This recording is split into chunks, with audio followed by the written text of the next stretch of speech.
Passage 59, collecting. People tend to amass possessions, sometimes without being aware of doing so. Indeed, they can have a delightful surprise when they find something useful which they did not know they owned. Those who never have to change a house become indiscriminate collectors of what can only be described as clutter. They leave unwanted objects in drawers, cupboards, and attics for years in the belief that they may one day need just those very things.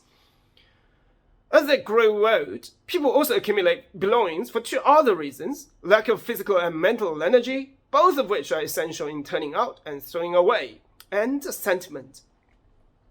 Things owned for a long time are full of associations with the past, perhaps with relatives who are dead, so they gradually acquire value beyond their true worth. Some things are collected in the home in an attempt to avoid waste. Among these, I would list string and brown paper kept by thrifty people when a parcel has been opened to say bind these two requisites. Collecting small items can easily become a mania. I know someone who always cuts out from newspapers and magazines sketches of model clothes that she would like to buy if she had the money. As she is not rich, the chances that she will never be able to afford such purchases are remote. But she is never sufficiently strong-minded to be able to stop the practice. It is a harmless habit, but it litters up desk to such an extent that every time she opens it, loose bits of paper fall out in every direction. Collecting as a serious hobby is quite different and has many advantages.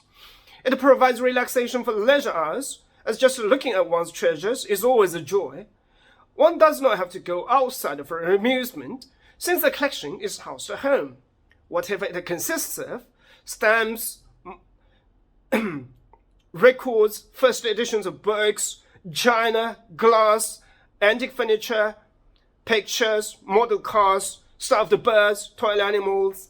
There's always something to do in connection with it, from finding the right place for the latest edition to verifying facts in reference books.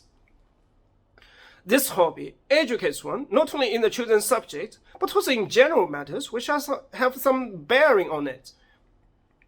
There are also other benefits. One wants to meet like-minded collectors, to get advice, to compare notes, to exchange articles, and to show off the latest find. So one's circle of friends grows. Soon the hobby leads to travel, perhaps to a meeting in another town, possibly a trip abroad in search of a rare specimen, for collectors are not confined to any one country.